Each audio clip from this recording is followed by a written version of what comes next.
Okay, we are now live. So far, it's just me and just another ANCAP. So would you like to introduce yourself to everyone? Sure. I my name is Drew Cavallo. I created this particular account specifically because I'm planning on creating a YouTube channel now, since I have a script going, because I noticed some particular reasonably sounding arguments against libertarianism that I wanted to specifically debunk in one video. So Cool. And before we went live, you were saying something that I think everyone else might like to hear about, something about at your school. There's this diversity training group that you joined. yeah, there when last year, there was a program called Diversity and Inclusion created at my school, and Guys. Hey, Johnny. And this year I decided to join them. Telling us about when he joined a diversity training program at his school. Yeah. This program was called Diversity and Inclusion. I joined the group this year, and I completely changed the conversation during the presentations. And I think that things have gotten much less one-sided, and people have actually started to pay attention to it, so people can actually learn things during these presentations. So I think that this is one way that you can change the conversation. It's worked for me. So yeah, that's the difference. If you think about everyone is like dividing and building up barriers, it's like, oh, they're the enemy, I'm not going to have anything to do with them. Or considering it an opportunity, you join them and you kind of reach out and say, hey, maybe this is a little bit better way of doing things, and you can make a positive change that way. How you doing, Johnny? Oh, I'm actually doing swell. My birthday was a couple of weeks ago. Oh, cool. 20 now. What day's your birthday?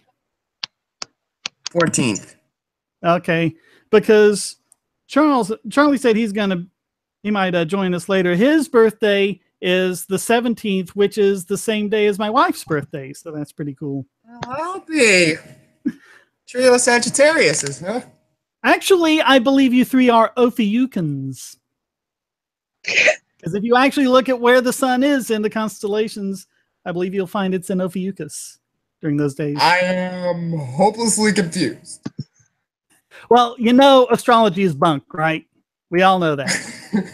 The zodiac signs are because when you are born, the sun is in that constellation. Like, I'm a Leo. I was born July 31st. When I was born, the sun was in the constellation of Leo, except it's not. It was actually in Cancer, because in the 2,000 years since they came up with that, the Earth's axis has precessed, and now it's pointing a different direction at that time of year. And so if you're in like those few days in December, in fact, I think it spends longer in Ophiuchus than it does in Sagittarius. Ophiuchus isn't even a constellation that's in the zodiac. But the way things have shifted, now you've actually got the sun going through the constellation of Ophiuchus. Oh, okay then. That goes way back to episode 1 of Bogosity 10 years ago. Oof. So back in 07. Yep. Nobody said there'd be math, but okay. All right. So all right, this is a Patreon hangout, so no topic, just whatever you guys want to talk about. First, we've got the live chat up, and also I'm doing this on the main channel because there's something on YouTube now that I'm trying to figure it out called the Super Chat. Oh, Super Chat. Yeah, and apparently you have to have at least like, I think 1,000 subs or something to have the Super Chat, so I have to do that on the main one, but I don't really see it going right now, but maybe someone will figure it out. Don't worry. I know how to read Super Chats. So if there are any popping up, I'll read them. Well, I have the regular live chat. I don't know if that's the same thing or not. It's actually donations, my podcast hosting friend. Oh, okay. Yeah. What it is that someone pays money using their Google Wallet, and then their chat gets a nice little colorful surrounding so that everyone gets to see it more easily, so that it's more. Okay. Yep. Well, it says it's on, so I don't know if anyone's going to try it or not. But only one way to find out.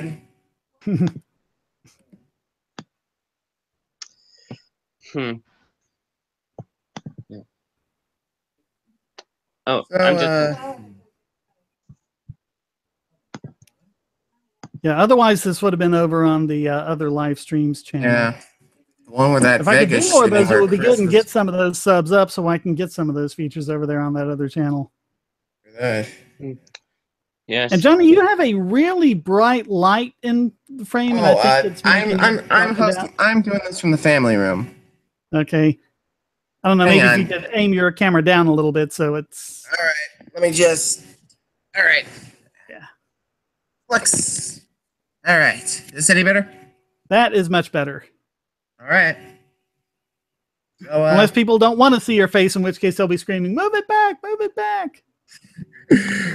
Okay, Scott McInnes in the regular chat says that Google takes 33% of super chat money. So make of that what you will. Makes sense considering where they're from. And no, not from Israel. Oh, I mean, they got to make their money. I don't begrudge them making money. I know, it's called a joke. It'd be nice if they weren't so infuriating about a lot of the stuff they were doing, you know? All right. Yeah. And they likely wouldn't be if there was more competition involved there. Like VidMe, too bad it shut down. True that. Yeah, but I think VidMe, kind of looking back on it, VidMe billed themselves as, the side for creators, and they were doing all sorts of great stuff for creators, and they got a lot of creators. The thing is, you need viewers as well as creators. So maybe if someone else wants to try it, but make it for creators and viewers, that would be a good idea. Because, I mean, you had people, a lot of big YouTubers went over there. And I mean, these people will get like 30,000 views if they upload a video of them sneezing or something like that. They put that same video over on VidMe and be doing good to break triple digits. So, I mean, it's just the viewers just weren't there. It's not as simple as get good creators, get good content, and the viewers will come. No, it's not that simple. Yeah. And it's not like creators could simply just put all of their videos on VidMe immediately and switch from YouTube, since many of them were using that as a way to make money. Switching suddenly from one platform to another wouldn't work. Well, they were working on something. I don't know if they ever got it going, but they were working on something where you'd basically, or maybe it was DTube or one of those, was working on something where you basically just hit a button and it takes all of your YouTube videos and immediately moves them over to that one. Kind of reminds me of that Patrick Star meme of we should take X thing and push it over there. Your audio's dropping, Johnny. Oh, sorry. All right. But at least you guys can see my handsome face. Okay. All right. Evan is in the chat room saying he forgot that this was today. Hopefully he can join us. I told him it's cool. Cool. I saw that. Yeah. My English teacher, a few weeks ago, when teaching about a book I don't remember the name, used her own definition of empathy. She switched the definition to taking action to remove someone's pain, specifically in order to support her ideology. I don't know that for certain, but I'm pretty certain of that, because her entire argument, she made an argument based upon that empathy is removing people's pain by saying that she has to teach people empathy, that it's simply not something that naturally exists, which could be used to justify her entire philosophy. And also it's somewhat hypocritical, thinking that she cares so much about being 100% accurate with definitions and with grammar in most other circumstances. So it's just kind of strange that she'd suddenly switch for no good reason. Tom McInnes in the chat is wondering what my stance on net neutrality is, and I've got a couple of videos, so look at my channel, just do a search for net neutrality, and you'll see that. But, I mean, the thing is, it wasn't really net neutrality, was it? It was regulating ISPs under Title II, which is a monopolistic title. So. Yes. And I keep telling people on DeviantArt to chill out about it. It's not something to lose beauty sleep over. And I mean, this is just one of those issues that everyone's just jumped on a bandwagon unthinkingly because, oh, net neutrality is about, bits and traffic being equal. So if you're against that, you must want ISPs to engage in censoring. And it's like, no, that's really not what this is about. With last year, everyone knows about how the Hamilton musical and all that became extremely popular. Yeah. I took advantage of that recently. Lots of my friends are really interested in that in order to talk politics, because I changed the topic of that. There's a voice I haven't heard in a hot minute. It's Charles Thomas. Hey, how y'all doing?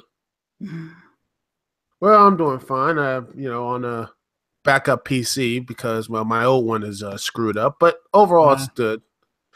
But no worries. Don't shed tears for me. It's the holiday season after all, so I am in a good place. It's the holiday season. All right. So what were you saying? Just another ANCAP about Hamilton? And I used to talk about the Federalists and how they were basically changing the definition of Federalists, and they weren't actually Federalists, and also they were about nationalists. Yeah, and also about his change of the Article 1, Section 8 big piece, which I knew before I watched your video on that. I thought that it was a good way to put it when you talked about that. When I originally started talking about that, most people were saying Article 1, Section 8. How could you really know something like that? And thought that I was kidding. But since then people have not been singing the songs from there. So since I don't like the songs, I guess that's a benefit, I guess. But I don't know. I haven't heard much from it, but I'm sitting here like, okay, are there going to be any songs about how he pushed through the same kind of tax that people were rebelling against in the Revolutionary War and incited the Whiskey Rebellion? I doubt that's going to happen. Most people, how he left us in an immense amount of debt that Albert Gallatin had to get us out of. Well, that won't fit the narrative. It won't fit the narrative, man. That's the thing. And that's sad because I think it would be really interesting to deal with topics like that. And I don't think you can make that into a musical, which I don't think you could. The great thing about Hamilton is that the great thing about Hamilton is that you literally get to call him a bastard son of a whore.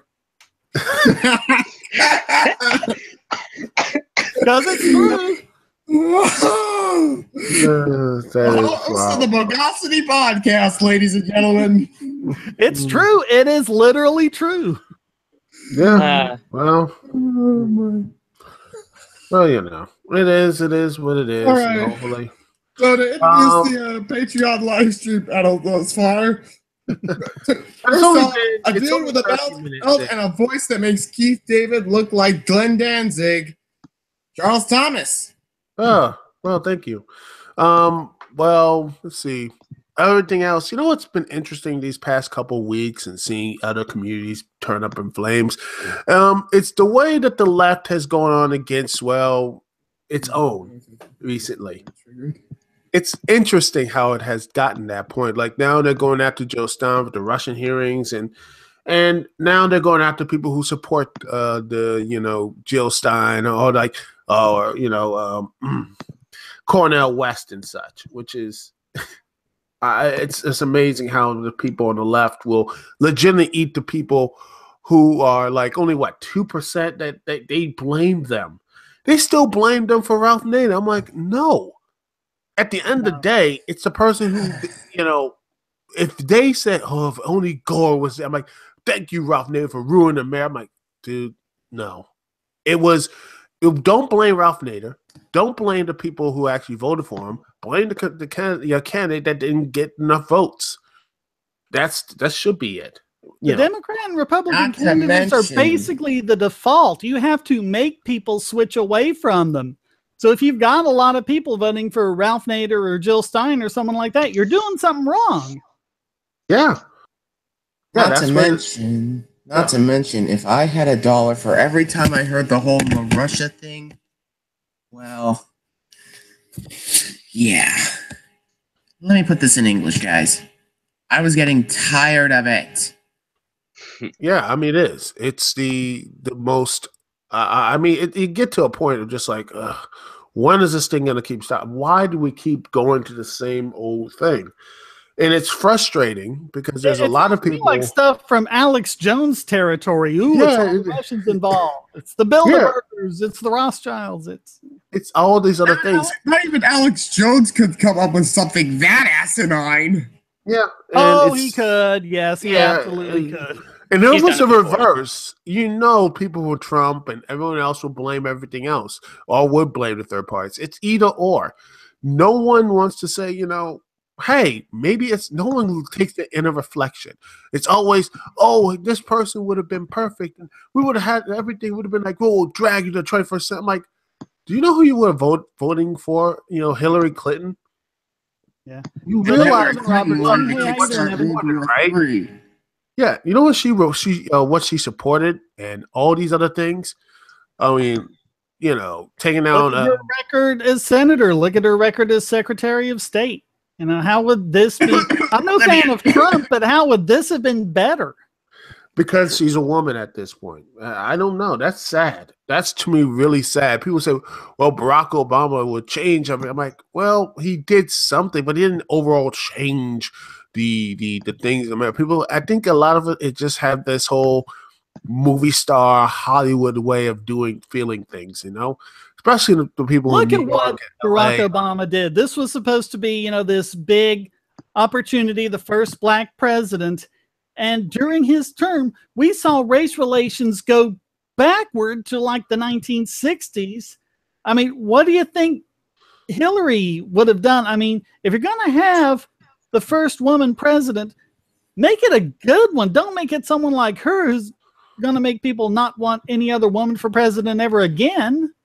Well, exactly. It's just people with this whole, oh, we have to vote for this person, and we have to do everything else to make sure everything. Oh, this is gonna be great. Oh, this is gonna. No, it's not like that. You have to, Also, it's all this stuff. Bit of an aside.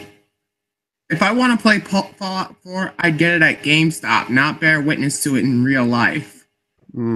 I stopped after Fallout 3, and I think I was the better choice. But overall, though, it's just frustrating to think these people who are supposedly smart liberals, these people who have they're intelligent and caring and empathetic, but yet here's my one big thing: these New York and caring liberals, they won't even look at their own neighborhoods. They won't even look at their own places that, look at the minorities and everything else, how they're doing there. They think if they just elect these guys, everything will be fine. It's not. Yeah, it's like everyone's looking for a saint or a messiah or something to solve all their own problems. And really, for the most part, you just got to roll up your sleeves and solve your own problems. Yeah. Valid point. Mm-hmm.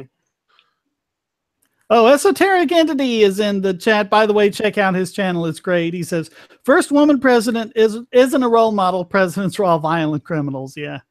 Hard to argue with that. That's true. Can't argue with that logic. Otherwise, unless I want a fervent mob of historic entities breaking down my door. Yeah. He says if a woman wants to be a role model, they should stay as far away from politics as possible. Same rule goes for everyone. Yeah. Sadly, but true. But I honestly think that if you do go into politics, try to, the old thing with doctors say do no harm. I think that should be the whole thing. It should be do no harm. That should be the first thing. And there are people who are good people who go into politics. It's just that we don't hear about them. But I mean, look at movies and look at the news. Who are the heroes? The heroes are politicians and soldiers and athletes, and the villains are scientists and entrepreneurs and people like that. So it's just all topsy-turvy. Yeah, no way. Evans is here in the chat. So hello, Evan. Hey. Oh, I forgot you were there, Evan. Yeah, I'm paying attention. I'm also doing my invoices in the background. Oh, cool. Fun. I'm about to finish this little review thing I have on my own channel, tree plug. But anyway, gosh, it just goes right back to the point of saying is that the people who always say that, oh, they want true democracy, they want more voices into the pot, but yet when push comes to shove, they are going to go right back to the default, and they will blame, they will victim, they will do everything they could to shame people, to basically say you'll vote for the two-party system. In fact, I saw someone on Twitter about this whole thing, about this whole, one thing, if I can find it, it was like, this one person, like, oh, well, if I could, I was going to talk to Jill Stein about like campaigning for the coast, both coast, if she just dropped out of all the key battleground states. I'm like, really? Oh, stop you for a hot second. Shane, Scott McInnes in the chat is asking you, will the Bitcoin bubble burst? Yeah, I don't know if bubble is a term that can be applied to Bitcoin because it's voluntary and it's not, capable of being, inflated by a central authority. But I really have to wonder what's going on with it being as valuable as it is, because it's like when you've got, what are transaction costs now? Last I checked, they were like $20, a $20 transaction cost, and something like a week for it to go through because of all the backlog. Yeah, the quote-unquote democratization, because they don't want to increase the block size. Yeah, I totally consider a democracy something in the hands of a few big mining cooperatives. Yeah. I watched a good video by a channel called Crypto Investor. This was from a few months ago. He talked about the arguments for both sides, that Bitcoin it will eventually lose value, and that Bitcoin will just continue to raise in value.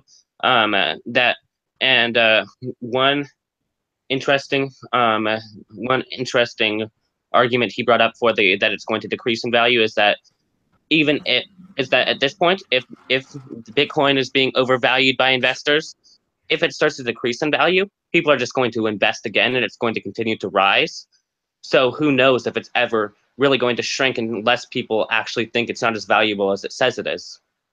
Well, so far what you've got is Bitcoin going up and down with all the other major cryptos, Bitcoin Cash, Litecoin, Dash, stuff like that. The one I've really gotten behind is Dash because, Litecoin's doing a lot of stuff, right? I've got some Litecoin too, so that's a good one as well. But I think with Dash, the cryptos, and I'm not counting the ones that are made for a specific purpose like IOTA and ones like that, but when you have ones that are just made specifically as a replacement for currency, it seems like the rest of them are based on ideology. And it's an ideology I agree with, sticking it to the government, having it go outside of the central banking system, all of that money that is free as in speech money. But the thing about Dash is the creators of that, their approach was, you know what? We're not worried about that. Let's make a product that just works and is a benefit for businesses and their customers. And I think that's why they were able to do a much better job with that and avoid a lot of these problems. That would be a good plan. Lots of people are I've talked to lots of people about the cryptocurrency thing. Multiple people I've talked to have been turned off from the prospect simply because of many of people's ideological leanings, who are avid supporters of cryptocurrencies, rather than, which of course that wouldn't be particularly reasonable, but that doesn't mean that it isn't happening. But it's like when Bitcoin, the first several years of Bitcoin, really, the thing was just like, hey, instead of going through all this and having these huge transaction costs through Visa and having to wait for midnight for it to all go through the banking system and actually get the money in your account, here, use Bitcoin. Transactions cost pennies and they go in 10 minutes. And that was the whole selling point, and it just doesn't apply anymore. But Dash, you don't even have to wait 10 minutes. It goes in pretty much instantly, and the transaction cost is like tenths of a penny. Well, I'm not a crypto person and such. I'm just a regular dude who just looks at this stuff and a little bit worried about it because again, it seems like a lot of people are like it's going to be the great thing or worst thing. I honestly a little bit worried because now you have these it's getting more popular, and i.e. when things gets popular, when the government's out of control or something like that, that it looks like it's going to be more efficient than Regulated. government stuff. It will be A, regulated, and B, or worse, banned and shut down, which is a shame because, other countries like, and places like, say, for example, some places in Africa use like, say, cell phones and Bitcoin to really help them move their economy. And it actually helped them a lot. And I'm worried. The Venezuelans are getting a lot of benefit from it. Yeah, I'm worried. But one problem with what you said is governments can't shut it down. That's one of the points of it. Government cannot shut down Bitcoin. Yeah, but they'll find a way, or worse, they'll hurt many people around trying to do so. I think the only way they possibly could would be if they got like these big NSA data centers and stuff like that to start running all these Bitcoin miners and grab 51% of the mining power and take control of it that way. But then there'd be no guarantee they could hold on to it. And one way I just thought about that they could really affect the cryptocurrencies by making it so that rather than trying to do anything directly to crypto, going to the businesses that are allowing you to buy and sell things in crypto and saying you're no longer allowed to do that. And even if there are still crypto going on, it will be greatly decreased and the possible growth of it will be stunted. I think then damage it. Huh? I mean, I've just seen other forums where people, aren't even just trying to do any of the ideological stuff. Just people who were knowledgeable about computers who were like, okay, I want to take this as payment, just not being able to get past all these rules, like to the IRS. When the IRS treats Bitcoin like stock, it's an asset. So the difference between when you buy it and when you sell it is considered capital gains if you make money doing it. But the SEC considers it to be a currency, so you have to keep it separately for that way, and it can keep on being confusing. And what happens if you mine it? Because if you mine it, you haven't actually purchased it, but apparently the IRS is saying, well, you've still gained it as an asset, so you owe taxes on that full, I don't know if it's 25 or 12.5 Bitcoin or whatever it is now when you solve a block. And it's like, okay, well, now you owe taxes on all that. Wait a minute, you're telling me I have to pay taxes because I ran a piece of software? Doesn't make much sense. It's so confusing, and I think that might be part of their tactic, just make it so confusing that no one knows what's going on. Another thing relating to my English teacher. My English teacher has a giant project where called Celebration, which ends in something called the Celebration of Voices. She has them all on YouTube. Her name is Rosie Sansaloni. I'm saying that because that's the name of her YouTube channel. It's available on the internet, and the entire focus of that entire project is mostly upon the Holocaust.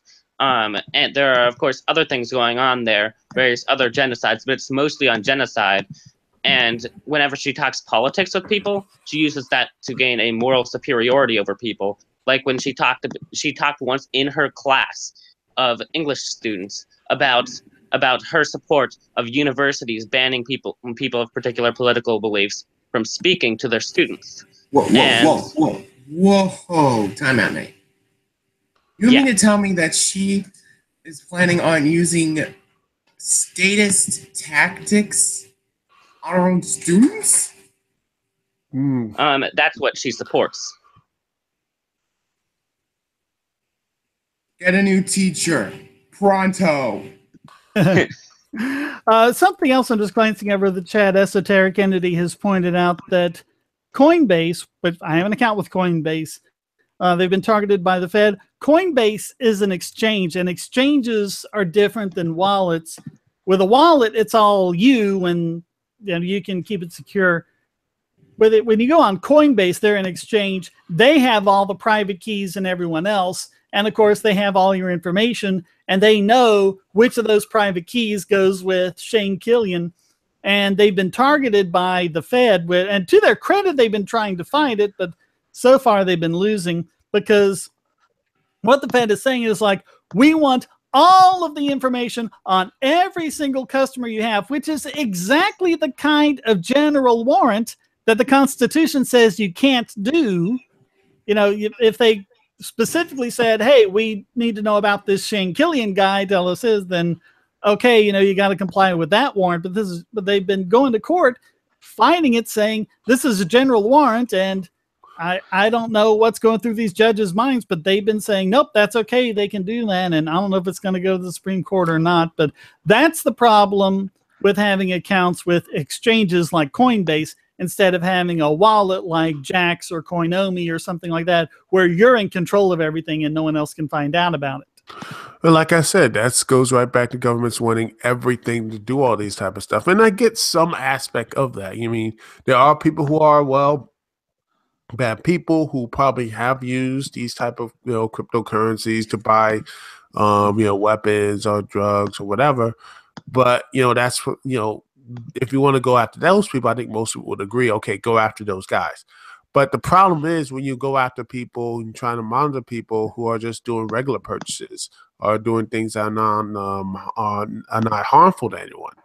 And when you look at, say, with the NSA and all these other things that are, well, doing right now, all the data mining they do right now, and they can't, heck, you know, you have people who doing these you know, who was that dude who made those YouTube videos and basically said he wanted to do all this stuff, that dude who, and then drove a car to like a female dorm in a college. Who was that guy? I forgot his name. I don't know the one you're talking about. Hang on, I'm gonna look it up. Let me just see, because that dude, let's see, because I know this. Someone in the chat, I think we'll hopefully they can to help us out, because I think it was God dang, because it just showed right there about how, oh look, it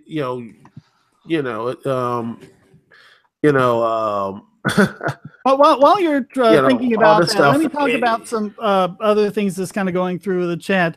Esoteric, the way they can track you is because Coinbase has your private key. Well, it's actually not your private key. It's Coinbase's private key, and they've just associated with your account. If you have a wallet and you have your own private key and no one else has it, then they can't figure out any of that. But once you start making, remember, the Bitcoin blockchain is a ledger of all the transactions. And so you can follow, you know, these Bitcoin transactions around from one address to another. You might not have any way of knowing who's with this address.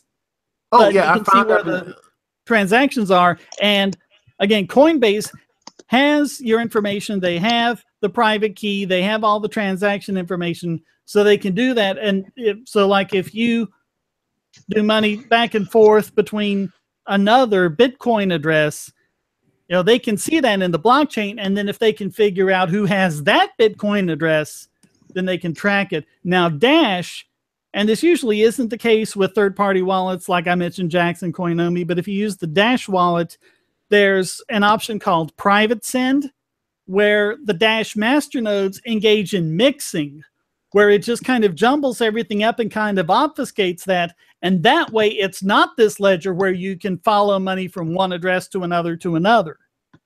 And so that way you have at least some deniability there.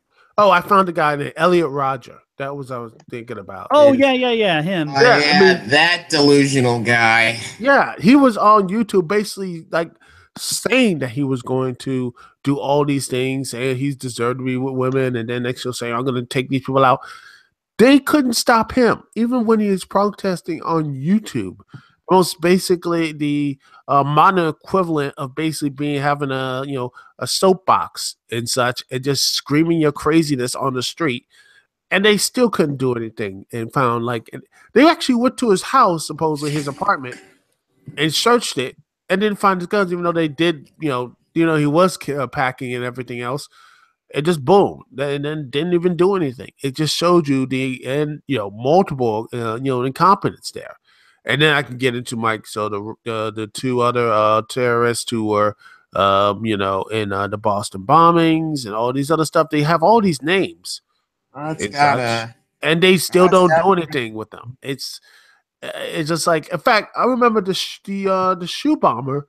I think his dad went to the embassy and told him about this stuff, and they still didn't do anything. I'm like, dude, come on, man. This again, it just shows you how the incompetence of government and all these other things, and that's not even getting to, like, say, for example, the TSA. They don't exist to protect you. They just exist to draw the little chalk outline around your body and then try and figure out who did it. That's what they're there for. That's what they do.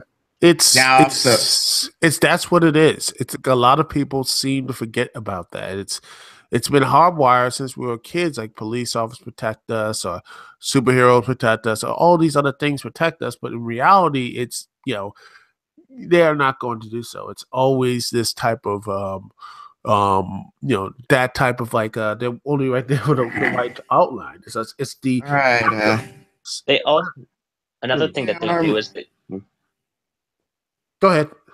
Another thing that they do is that they help the government gather information about various people, since they are there in the various places, and it seems normal that they're there, so that they and so obviously they're going to help gather information. They draw a chalk around your body. They investigate, and they gather information for the government. By the way, that's just a euphemism. They don't actually draw chalk around your bodies. It'll contaminate the crime scene. Yeah. I know. Everyone knows that. That's a myth. But no, but it is. It's just that the whole, you know, police are just there to, you know, solve the crime. Like, again, it's, you know, great. You know, I don't want to say propaganda because it's like it's an easy go-to, but it is, you know, kind of going to that propaganda of how police officers, you grow up and having police officers do this, that, and the other. I'm not going after against police officers, mind you, because there are people who probably are, you know, hardworking, trying to do the right thing. But, man, you know, it's most of the problems in this country are illegal stuff is, well, law because of the laws of this nation. The war on drugs, the war on prostitution, the war on all these supposed wars on these illegal, nonviolent crimes, you know, even though they have shown to be failures, and all it does is just make things even harder for people who do get into those lifestyles and try to get out of. If you try to say, for example, try to get out of, say, prostitution, you're probably going to be arrested or something like that. You're going to be arrested. You have a record. You can't get out and get any good employment because of that. People say, "Oh, well, it's illegal for them, you know, people to disqualify someone if they went to have a job and went to a record or something, a police record." I'm like, please. They're going to look at someone. Most people with jobs are going to look at someone who doesn't have a record or ones who do have a record, and they're not going to hire, more often than not, they're not going to hire them, ones with the record. Let's be real. And then they have to go back to crimes just to have to make ends meet or get a job that's woeful, that cannot pay the bills, and they have to make multiple jobs and everything, and that stuff right there. So it doesn't really help solve the issues. And not only that, it makes the criminals, give them even more power and such, so they can't really escape there. So it's just a huge mess made by, governments, by these government laws. And someone said, "Oh, what's going on? Like, what that dude and who's that crazy person in the Philippines and such, just blasting them out? Look, they see acting like it was like a death wish and something like that." I'm like, "Oh, that's great, taking out the drug dealers and such." President Duarte, I'm thinking his name is. Yeah, that's nice, but it's what about the after effects when you have a sizable police force that big, and they're not gonna like having that power whittled down. And once the power is whittled down and such, it's the crime and everything is going to come back again. Having a aside, guys. DJ Arms 67 in the chat says, "Say in the epic my voice, this guy's voice, taxation is not theft as long as it is not backed up by force." But then is it taxation when it's not backed up by force? It's a voluntary donation. Exactly. Yeah, that's what it is. It's donations. Yeah, we already have a word for that. We don't need another one. Yeah. Sorry. And the Jada Match Robot in chat is good too. It's not incompetence.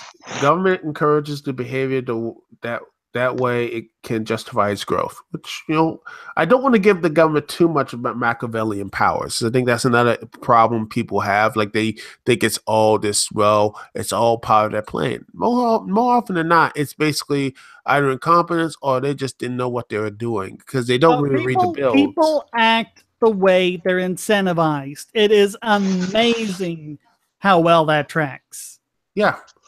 But it is something that a lot of people seem to, even smart people seem to give a lot of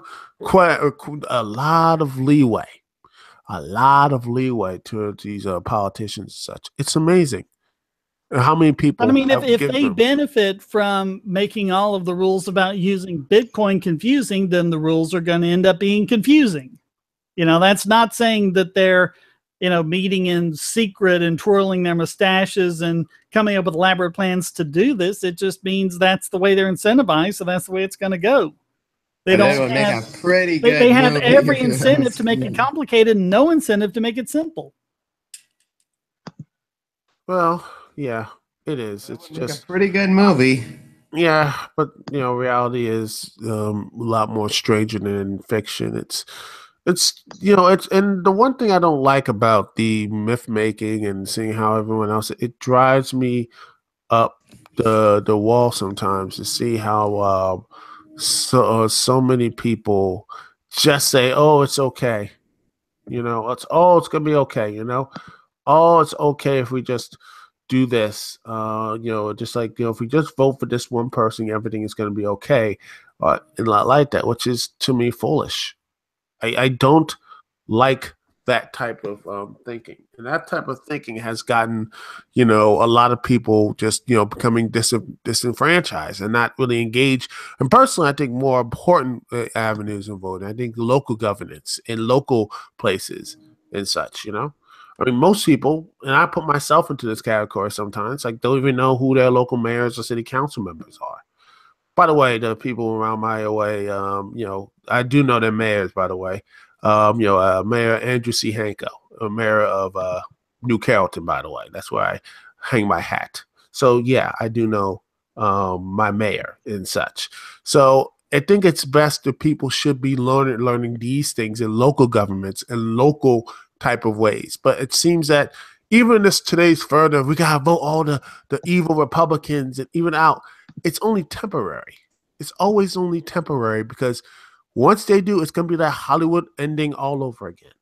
And we're going to be right back and everything's going to be fine. And they're going to excuse everything. They excuse President Obama's, illegal drones, bombings and everything else. They ignored the TSA. The TSA screwed up. They ignored all of these things. And yet, once the Republicans in, they go all hard, And don't give me this, what about the Occupy Wall Street? That was only there just to, at the end of the day, who they put up there and such. Who was their big thing? For all people want to make fun of the Tea Party, at least they got people in office. They got people in local and as for these low energy soy boys who live off a diet of pumpkin spice lattes, gender studies degrees, and the tears of their own rejection. Yeah, I just discovered that soy boy crap earlier today about the alt-right misinterpreting history yet again. Yeah, I honestly just think it's just all foolish stuff, man. At the end of the day, the alt-right and all these other people right there is just, they just want to claim their own little place and everything's going to be fine and happy. No, it's not that way. It never, ever ends in that type of way, It's just so... this is one of the points I've been making about net neutrality because, the left has always been up in arms over how horrible Donald Trump is going to make everything. And, when you look at things that have been done in the past about Title II, like the AT&T monopoly, it's like, look, you're thinking that, that things are going to work the way it does in your head and they're going to continue to work. And we always say, what happens when the other guys get in power? Be grateful that this time what the other guys wanted to do was just scale it back, move it from Title II to Title I, which was the only thing that happened, by the way. It wasn't this massive deregulation, but in doing that instead of like grabbing that power and twisting it for their own ends. You know, I mean, imagine the damage they could have caused, you know, if they wanted to do it that way. Oh yeah. Here's another thing a lot of people seem to forget is when I posted this on my Facebook page. You actually responded to this, and I said the best way to deal with this and all this stuff about net neutrality is, again, local governments go after the people who go after the local type of why is, for example, why is Comcast is the only one that can actually do these type of just give cable service to your state or county or whatever? Go to your city councils, go to your local your local House and Representatives and Senates, and argue about competition. Tell them why, make it easier for people like Google Fiber, make it easier for like DirecTV, Verizon, or independent people to show up, independent people to compete. Because at the end of the day, if you're depending on net neutrality to save you, and you have to have that type of fluctuation and stuff, it's only a Band-Aid, which it just doesn't won't at the end of the day will not save you.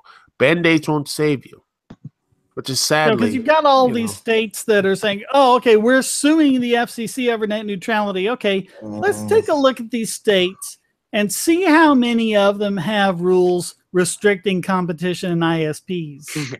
That'll be kind of enlightening there. And it would make me laugh my friggin' head off. Yeah, it is. It's foolish. And these people I like is and I like some of these people I talk to, but none of them really want to go into that type of that real type of stuff right there. They don't want to go there to that place because it's hard. It is really hard. You know what I mean? It's really hard to go that type of just to talk about states and everything else. Because if you do, that's a lot of that could be something really just that could just because that comes out like, okay, that's my party right there. That's my party. That's my this. That's my this, that, and the third. You know what I mean? It's a personal connection, and once you have that personal connection, it's not a good place. Some people would say it's not a good thing to have that personal connection and to some places and such. It's a hard thing to have like that personal connection severed. What I want to know is why people seem to think that the organization that thought Janet Jackson's nipple was too hot for television is going to save their internet. Yeah. Because what was it? They made CBS pay like $30 million over it, and it ended up having to be shot down by the courts. Well, the thing is, that's what gets me about it is you're using that organization to get you net neutrality. Yeah, I mean that wasn't that long. What did I just hear?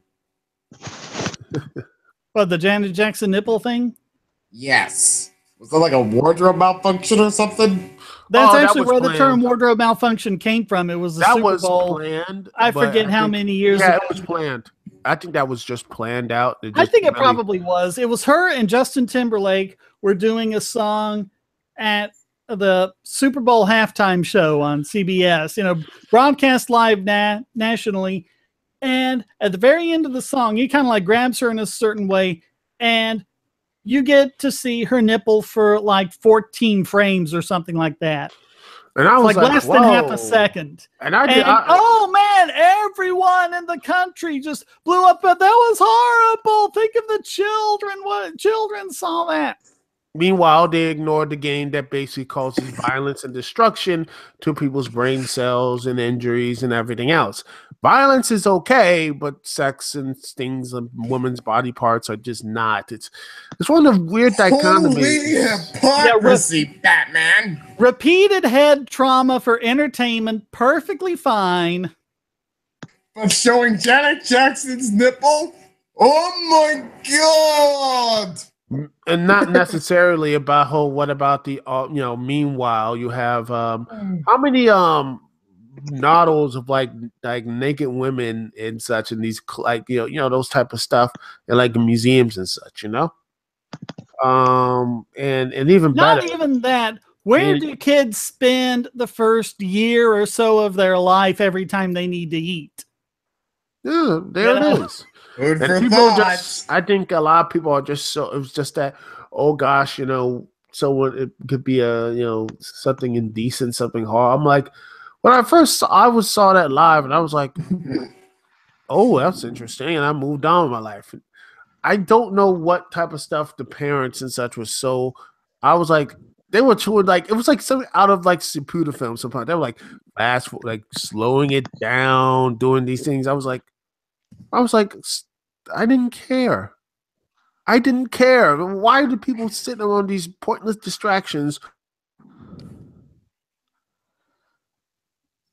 They will point. It's like we've slid back into 19th century Victorian Puritanism. Well, to be fair, you see that a lot from the anti-SJWs as well. Oh yeah, I love the fact how this got people up in arms. I'm like, so where have y'all been for the past like 30 or 40 years? Have you not looked at the latest, like for example, hip hop or rap video? Heck, what about rock and roll videos and such? What were they going after these censors and everything else? It's all good until this thing happened and everyone lost their mind. I'm like, seriously, just everyone needs just to calm down. Everyone needs to take a deep breath, and then it's just, it got worse. They spent millions, like they put like all these other things, and now they look at the FCC. The FCC, this non-elected body to say they're going to hold up freedom and fair use and all that good stuff online. I'm like, have the people lost their minds? The most egregious joke is probably the they're going to save medication. It is. It's insane. It's like, what's going on? And even better, you have like people who are for and against. I'm like, the big push of net neutrality is these same big corporations like a Google. I'm like, these are really multi-million-dollar organizations, and I'm like, these are the same people that push all this other stuff about demonetizing videos and blocking and DRM. videos. That's a big one for me, is DRM, because and all these other things. Or like one of the things people say, oh well, Comcast, apparently at one point, Comcast, throttled BitTorrent traffic, which I don't see how, because if you're making encrypted UDP connections, at least they won't be able to, because they won't be able to tell that's what it is. But these very same people kept their mouths shut when the United States and Canada and the UK and Sweden and Australia started shutting down the Pirate Bay, Extra Torrent, Kick-Ass Torrents, and all these others, shutting down torrent websites entirely. They don't say a thing. Oh, but Comcast throttling BitTorrent traffic, that's horrible. It's even worse. It's called skewed priorities, guys. Skewed priorities. And even better, these same people who take down Mega Upload and try to put Ken.com away, but nope, he's still fighting. Yes, and there's a great documentary about that. I can't remember the title of it, but I mean, it's a really good documentary covering everything that happened about that. I'd have to look up the name of it. But we showed it on TV over here, ironically, and even funnier was it was on the state-owned broadcaster. BBC. Are you in Australia or New Zealand? On TVNZ. But you're in New Zealand, aren't you? Yeah. Yeah, that's where it all happened. Yeah, I know. We got to hear it. We got to hear about it endlessly and caused much consternation. Well, what does the average New Zealander, in your estimation, think about all that? Well, they think it's just it's a complete waste of time and money, kind of like our flag referendum. That it's not worth going after him, and despite what people may think of him, they don't think he deserves to have all the shit done to him that was done to him. Yeah. I mean, it was bizarre because they were like sending in SWAT teams and all of this. It's like the guy's running a website. He's not like a major, drug lord with, lots of armed people. Well, that's just it.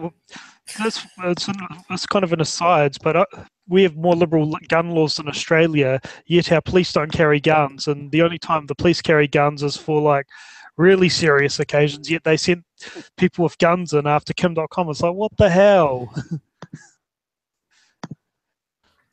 Yeah, it's just wasted time and energy. And I'm like, wow, it's just like, what is the point of all this, I wonder?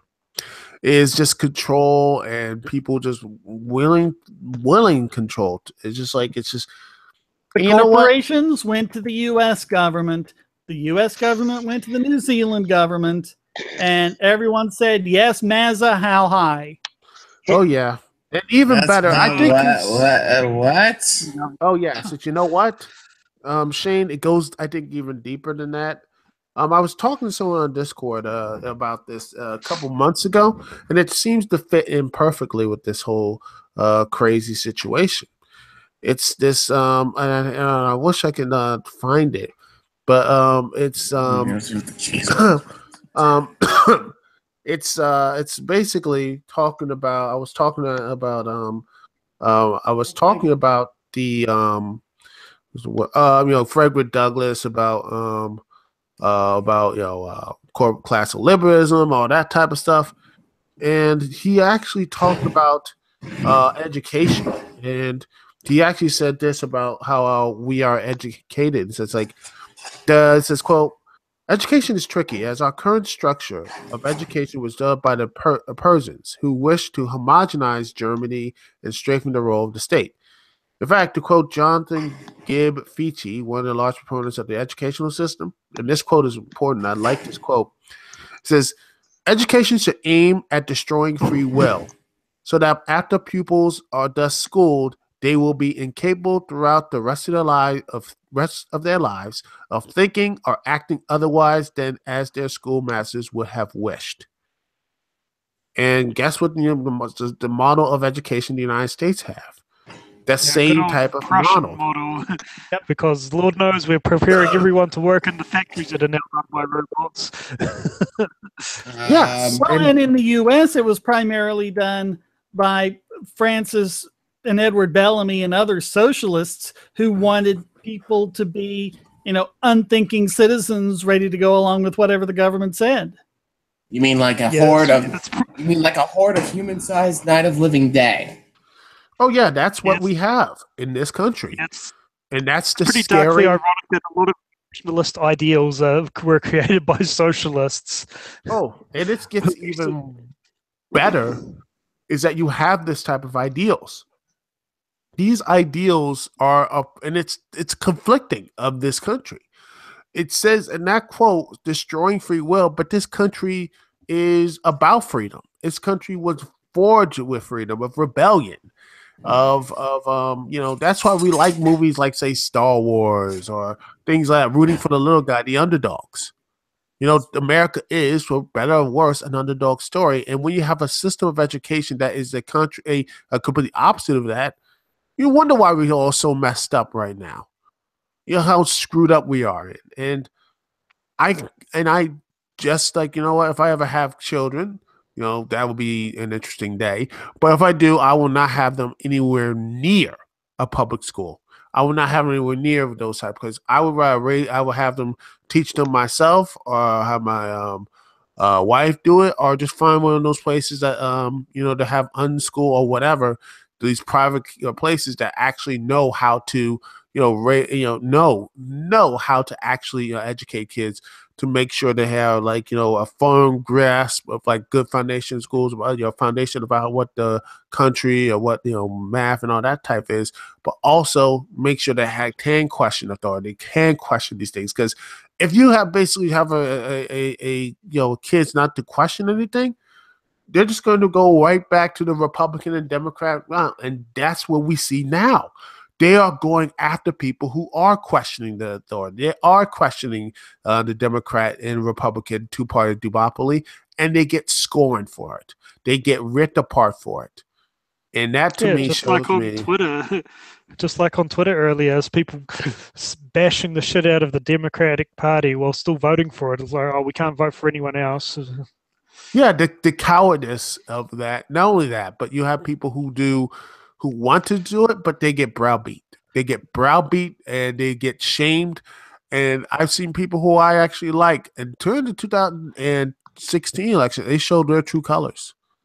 They were just enraged at people who actually voted or did not vote. In fact, a lot of people dropped, like, for example, did not like Colin Kaepernick's role of not voting for either Hillary or Trump, saying, they both had their issues and everything else. And he said, I'm not going to vote.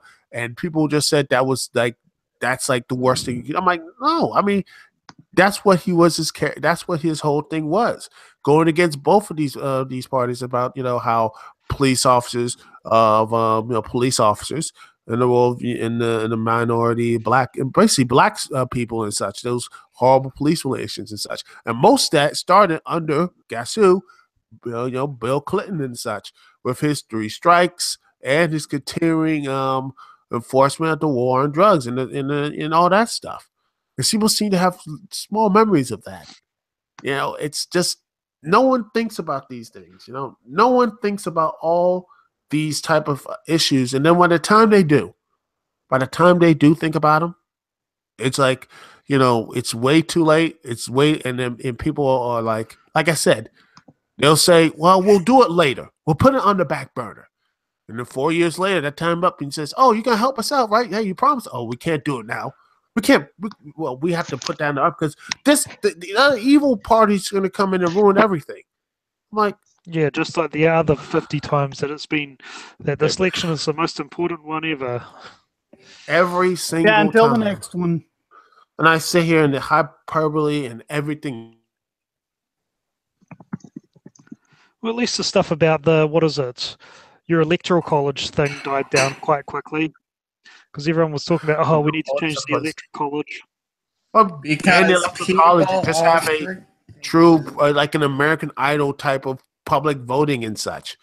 Yeah, because that's always worked for a country that doesn't even know, about the executive, judicial, or the executive, judicial, and the legislative branch. I'm sorry, I ruined my own point. But yeah, they don't know about those 3 branches of government. In fact, they don't even know their own. Like I said, city council members. They don't know who their mayors are. They don't go vote there, but they're going to say, by gosh, we're going to vote. We have these same people who don't understand 1/10 of civics or anything else. Give them the whole keys of the kingdom. I'm like, yeah. We do that. It's basically goodbye freedom, hello nuclear apocalypse. Jeez Louise. And then even worse, they'll still blame you. And they still blame the third parties and saying it's your fault. I'm like, wow, it's not because how you are, it's all this other stuff. And by the way, I'm Shane, I'm talking for taking over this podcast. But it's amazing how much of this stuff keeps going back to what we're seeing with net neutrality, because again, we're talking about FCC regulation under Title II. That means that the FCC, unelected bureaucrats who are supposed to be in the executive branch, they just execute the laws. Well, okay, they can just make up whatever rule they want and go along with it as though it were the law, instead of going through the legislative process in the legislative branch. So, it's a complete bypassing of that. It's just crazy. Smartness Cafe asks, thoughts on statism, anarcho-statism? Anarcho-statism? Yes. Is that anything like wet dryness or white blackness? Yeah, you got jokes, shit. But remember what happened to that British chick we dug to my first appearance? She got biggest bogon emitter. Yeah, well, but it is odd. It's how all this stuff could be fixed if we had a more people who are actually more critical at their politicians instead of being worshipped and such. Which is, I mean, people are saying, thank God the adults back in charge if it was President Obama. I'm like, He is not your parent, okay? He is not your dad, and Michelle Obama's not your mom. Just stop that right now. It's childish. It's just childish nature, you know? I put a definition I found of anarcho-statism in the chat over for the stream. I'll put the same definition into the stream over here. Oh, I can't. It's too long. Sorry, everybody. No, it's okay. Yeah.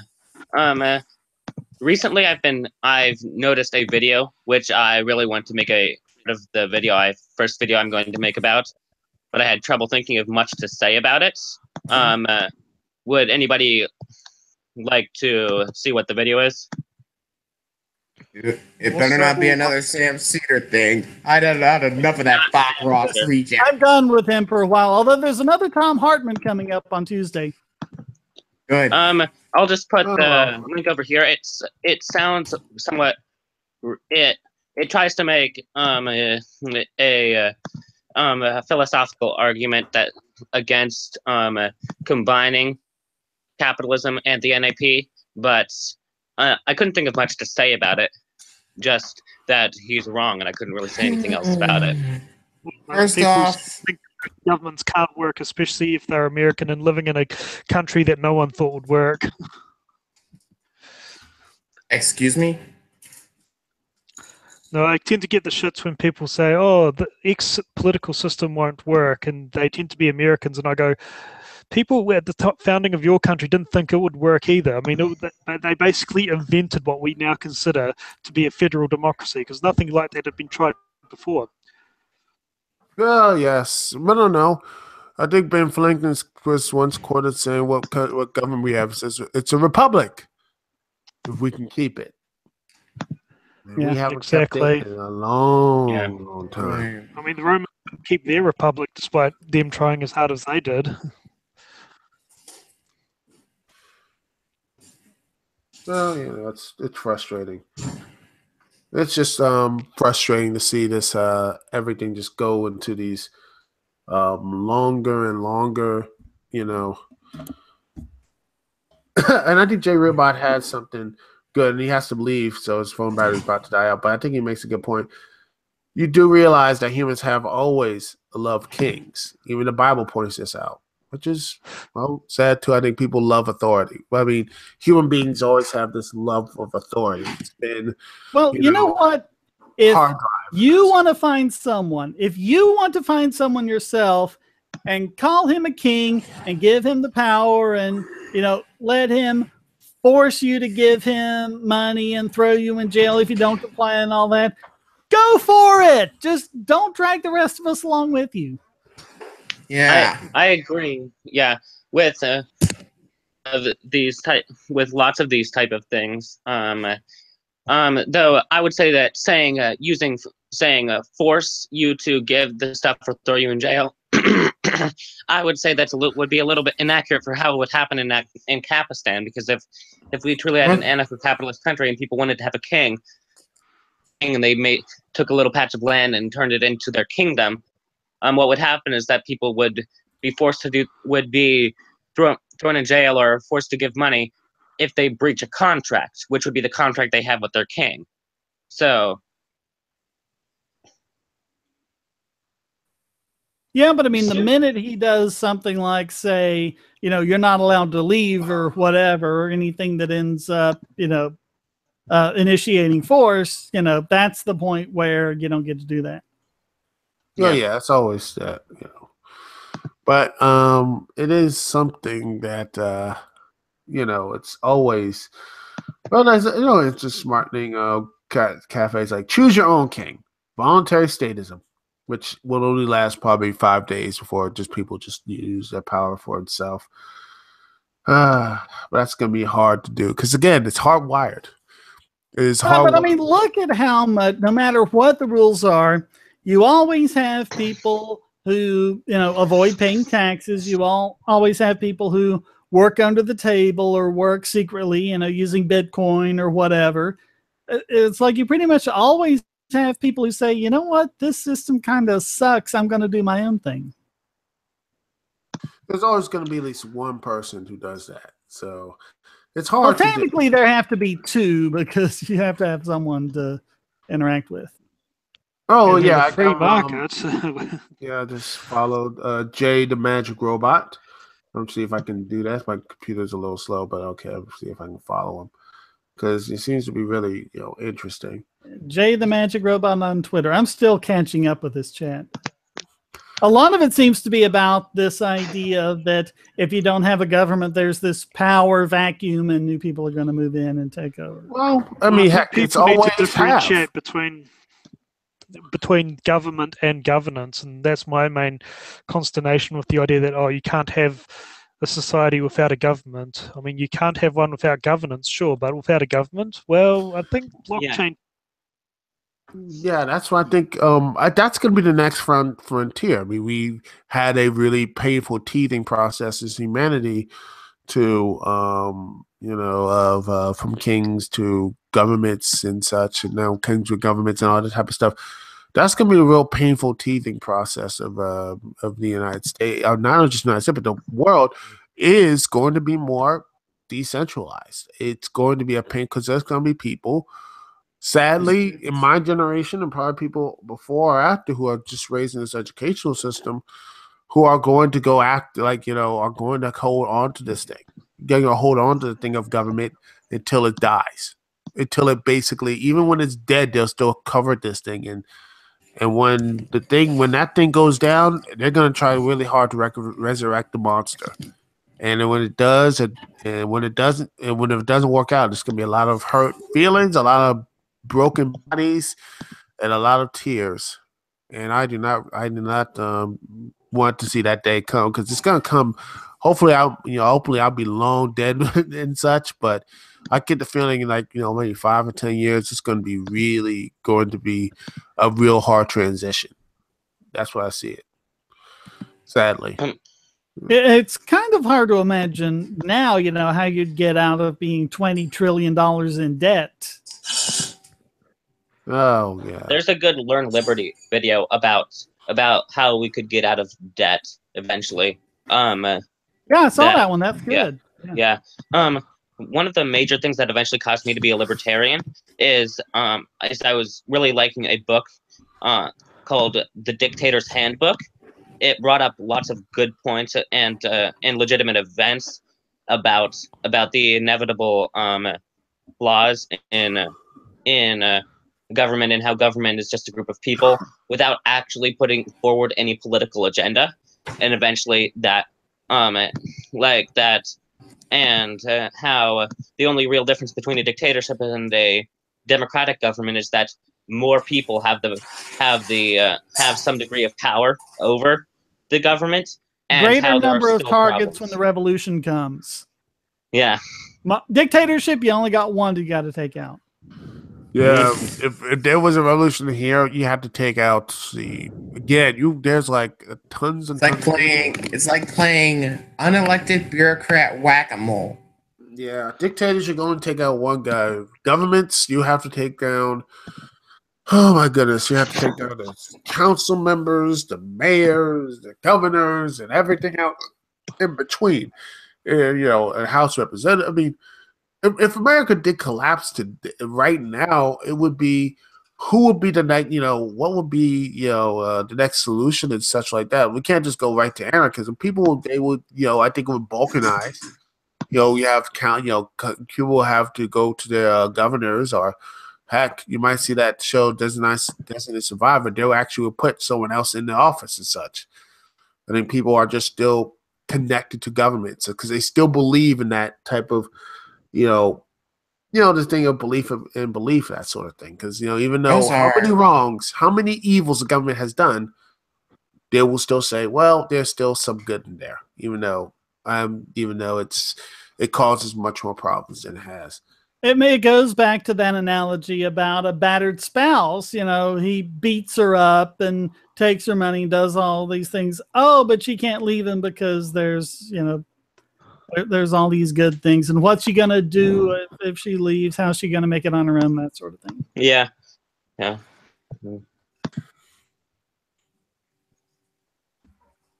So, about this weather we've been having. I mean, Oh, it's cold. It's winter. There was a classic Doctor Who episode called Warrior's Gate where you had like two different timelines, and in the earlier timeline, humans, I think, were the slaves of this other species, and then in the later timeline, you know, it was the other way around. So in the earlier timeline, you know, the Doctor's, you know, talking to one of this other species about, you know, enslaving the humans, and he says the weak enslave themselves. And so then in the future timeline, he's talking to the same character when it's the other way around. He's like, well, they've enslaved us, and the Doctor says the weak enslave themselves. Just turn right back on him. Well, with the video that that I am planning on doing part of my response to, one of the major things that was talked about, though it wasn't specifically how it was presented, I think that I can present it better than they did. That a lot of the NAP, its philosophical basis is, if you go back to the ideas and why it would be legitimate, it goes back to let's see, I don't remember exactly what it's called. Let's see. Looking things up.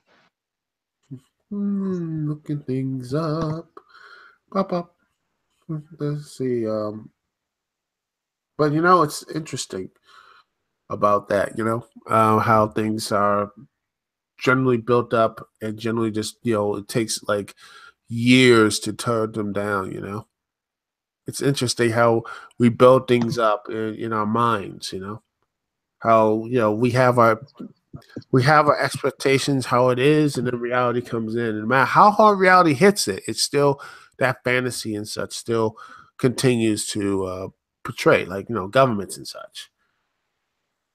That's well, we went from a market socialist country to a capitalist country pretty much overnight, and people are still reeling from the shock. Actually, I think the shocks we've had here is because we did become a market economy overnight, but then the shocks happen because we keep going back to socialism in some way. Yeah. Okay, I found what I was looking for. The part of the philosophical basis is back with Immanuel Kant and his moral philosophy, based upon an idea he came up with called the categorical imperative, where you should not have a moral rule unless you would wish for everyone to follow that moral rule in all circumstances. And lots of the whole arguments based upon contradiction and all that are based upon something similar to that concept. And that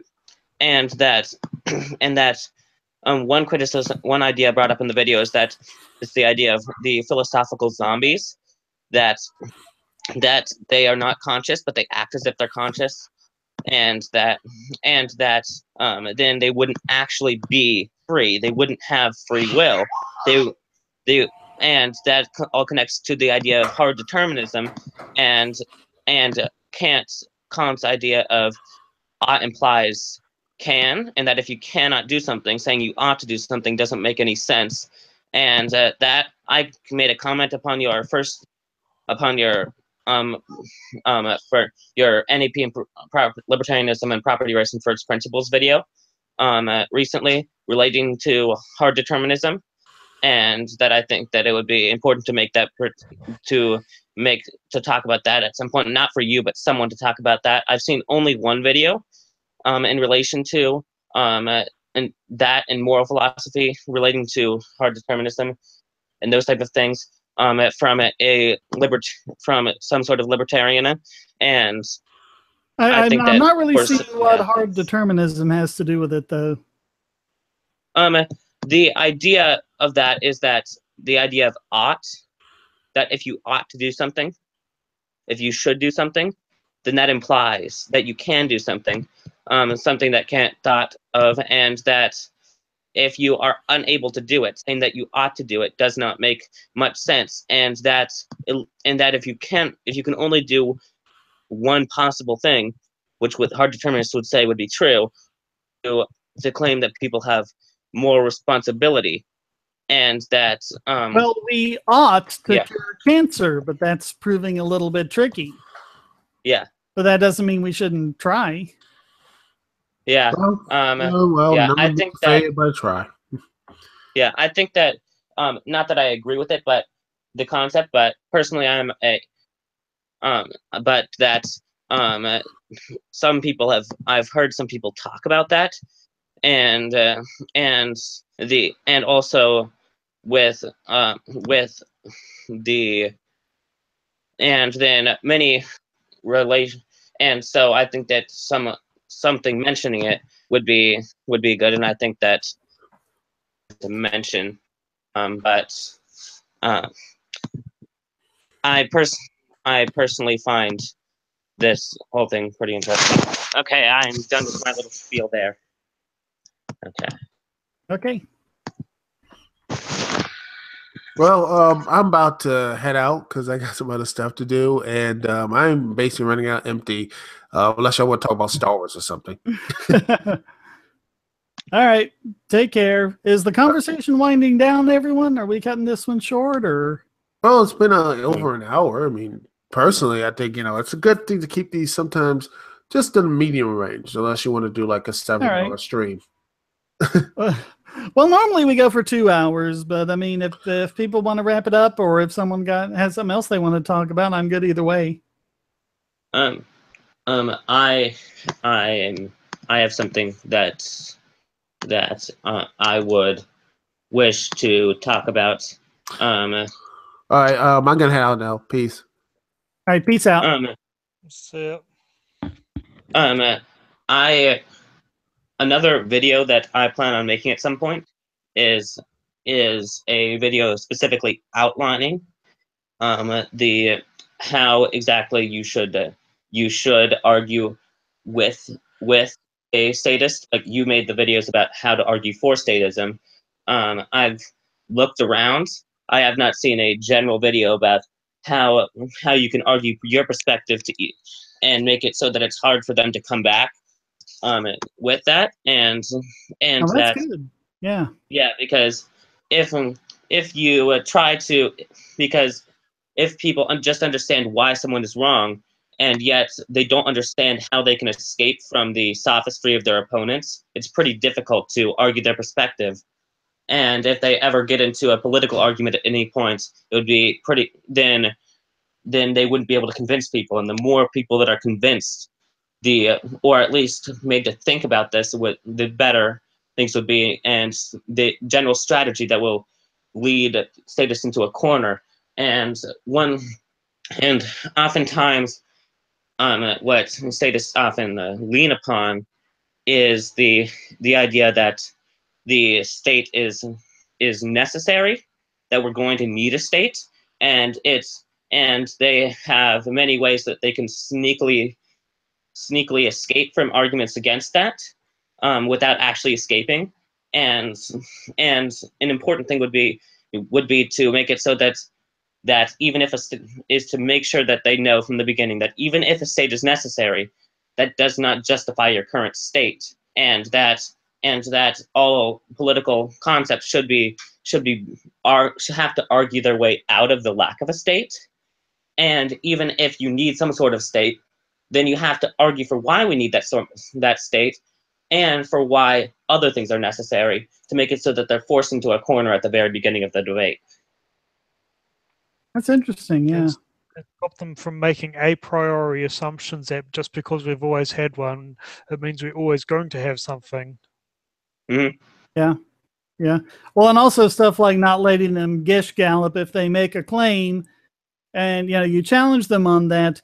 Make sure you stick to that one point before allowing them to jump off to something else. Things like that.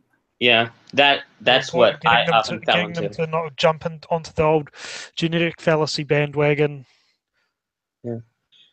Unless you want to take the fight into their field, which is what I do with the alt-right all the time. Yeah.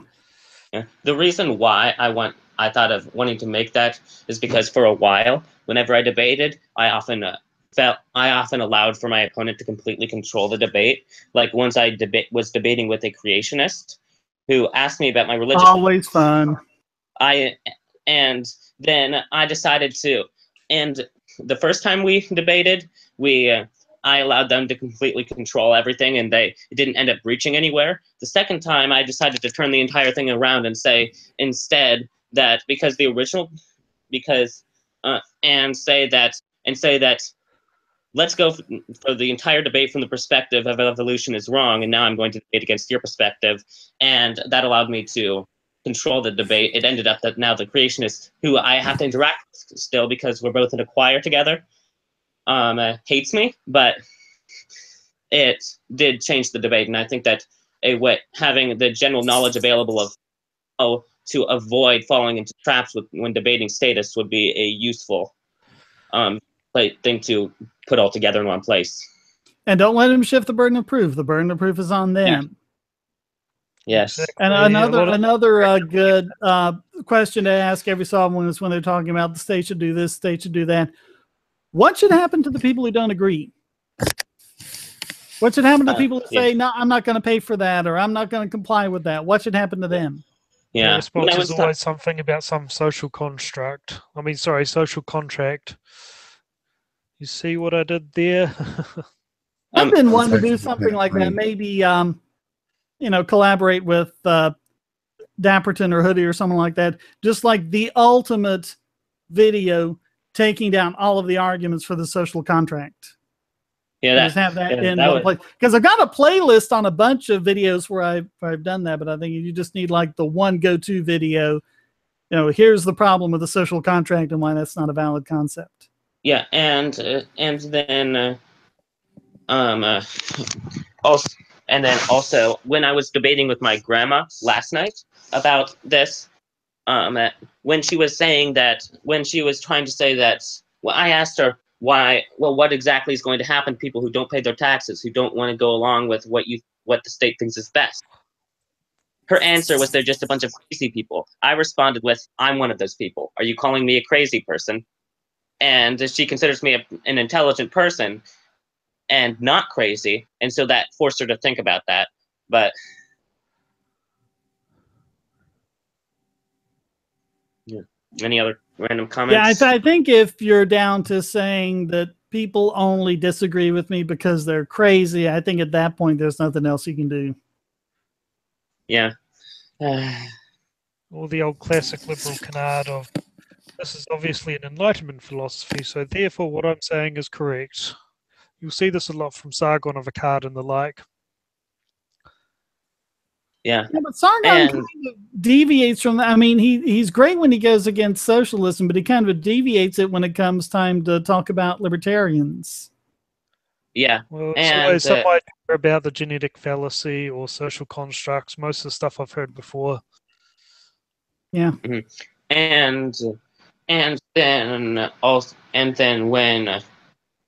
when it comes to what okay, I'll try to remember what I was going to say. Continue.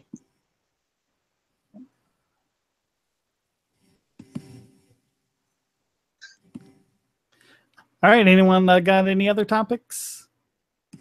Why do they keep it in America comparing Australian gun policy to Americans, man? Yeah, they always want to go to Australia, don't they? That annoys the shit out of me because, like I said, we have more liberal gun laws in New Zealand and our police don't carry guns. Why do the Australian police need to carry guns if nobody has any guns? Logic? What's that? And like it's today, for the longest time, the police didn't carry guns, and then they passed that handgun ban, and things started getting worse and worse, and then they started carrying guns. I mean, people over here freaked out when we were going to arm police officers with tasers. Everyone thought that was too much.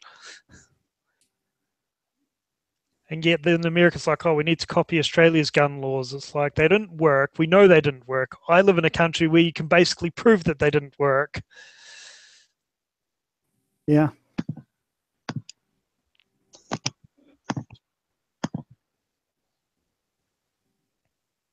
Because I can remember when they were talking about the recent shoot. Well, I think it was the Las Vegas shooting actually on national radio over here, and people were saying how it's more of an American cultural thing that caused it more than the laws themselves. That's how we view the issue. Like when there was a shooting at a Ministry of Social Development officers up in Oamaru, everyone's reaction was less of, oh, we need stricter gun laws, and more of, what we're not really taking care of our mentally unwell people. So Scott wants me to be a monarchist.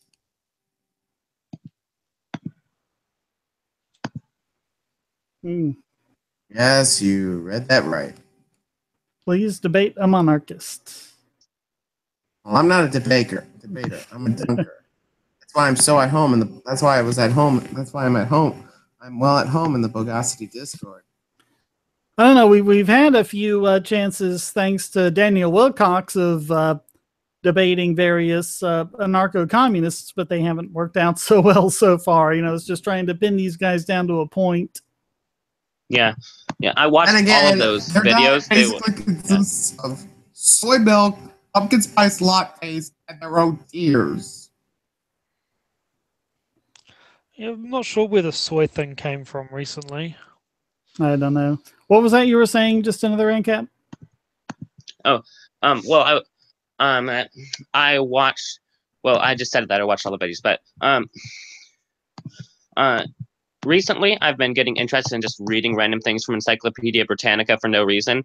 And the explanation of libertarianism on Encyclopedia Britannica is pretty well thought through, and puts all the various things and various counter arguments and the counter arguments to the counter arguments in there. Let's see.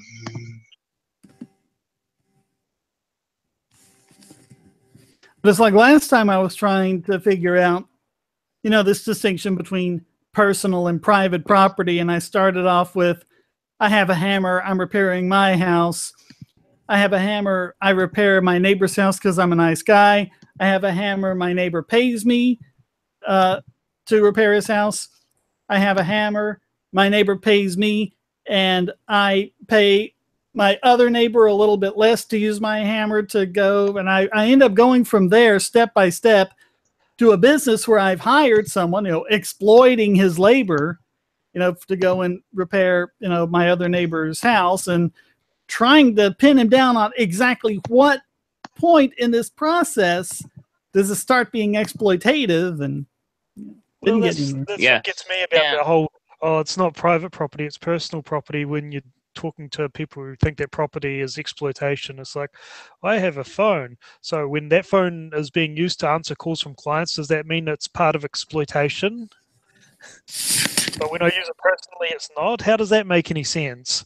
Or when you have a secretary answering your phone for you and you're paying her to do it, or yeah, exactly. It's quid pro quo. Where is the exploitation coming from?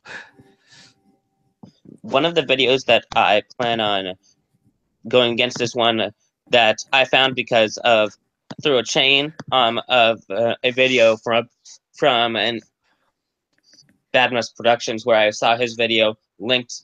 This video was against homesteading. His final argument, this guy was that was in relation to this weird story, this weird thought experiment where somebody's in a desert and they see and they're thirsty, they are going to die soon. They see someone with a bunch of water, and then the person who has the water says that the only way that they can get the water is eating this poop. That's the legitimate example. I thought through that in that particular thought experiment, well, first you have to think, how did they get the water? If they just saw this random oasis in the desert, then they can't claim ownership to it, and so that entire thought experiment is void unless they. And then if they went out into the desert, and they worked hard to make this well or something that has water in it, or they went out, they worked and they got these water bottles and they brought them out into the desert. Would this person's situations be any better or worse if this water wasn't there? Under the circumstances in which this person rightfully gained the water, and why does this person deserve? at first thought, it might be, how dare you expect them to eat poop? At least have a reasonable example. And what they were trying to say by that is that you are completely dependent upon the elite to help you, and therefore, how can that be freedom? But really, that doesn't really go through, especially since if you're saying that nobody can own liquid because liquid is special and everyone needs liquid, people have liquid in it. How can you claim, if you say that 70% of yourself doesn't belong to you?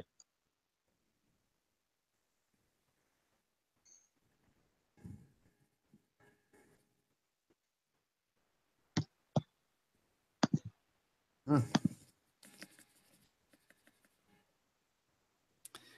right. Anything else from anyone?